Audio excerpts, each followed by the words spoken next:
সোনালী কাবিন। সোনালী কাবিন সম্পর্কে যে মিথ রয়েছে বাংলা সাহিত্যে, তা আসলে অনেকেই বুঝে মিথ বলেন এবং অনেকে না বুঝে মিথ বলেন। না বুঝে মিথ বলে তারা কবিতার আনন্দ উপভোগ করতে চান, কিন্তু তারা সত্যিকারের আনন্দ উপভোগ করতে পারেন না একটি কবিতা পাঠ করার পরে।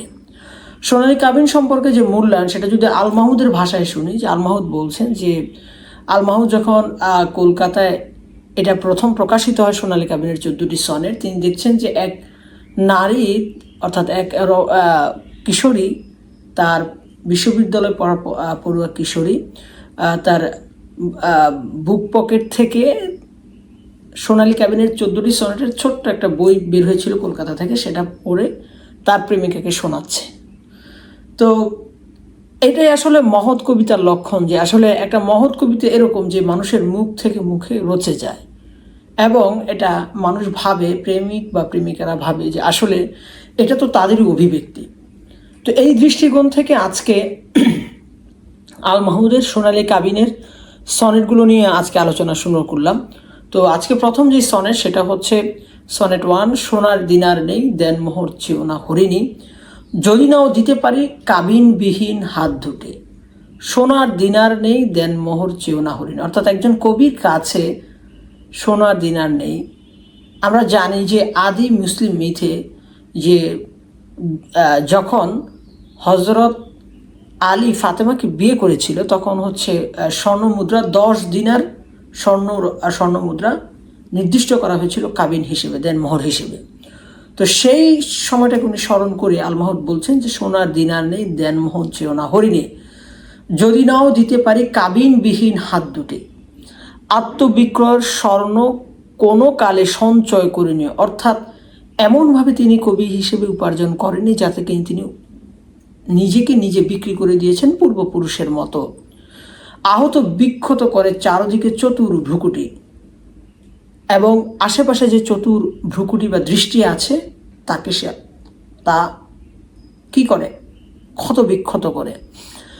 ভালোবাসা দাও যদি আমি দেব আমার চুম্বন, যদি তুমি আমাকে ভালোবাসো তাহলে আমি সম্পর্কের সবচেয়ে প্রদর্শনীয়, সবচেয়ে আন্তরিক যে স্তর, সেটা হচ্ছে চুম্বন, সেটা আমি তোমাকে দিব।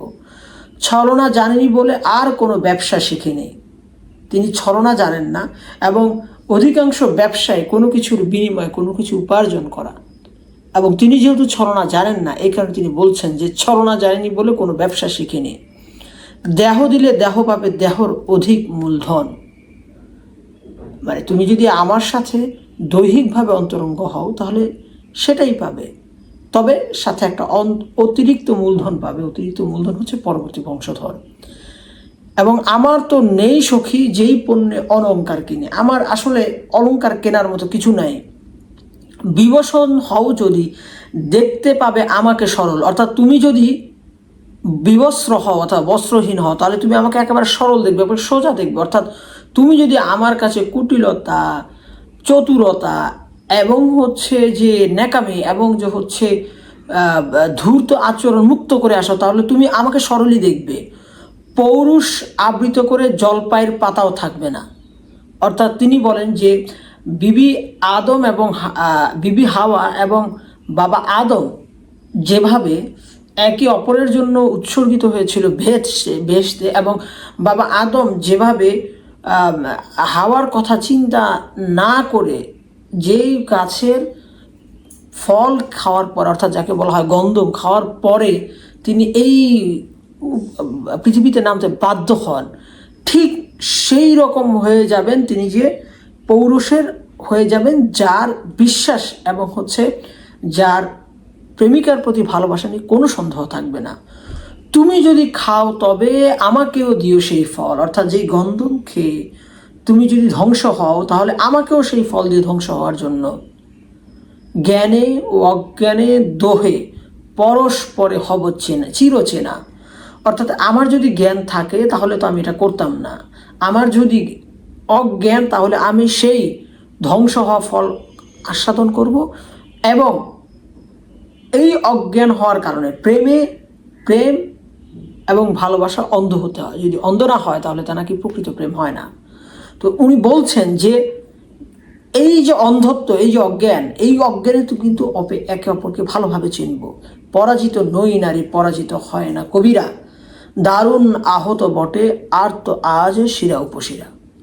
অর্থাৎ কবিরা কখনো পরাজিত হয় না, এবং কবিদের আর্ত শিরা উপশিরা হয় যখনই সে প্রেমে ব্যর্থ হয়।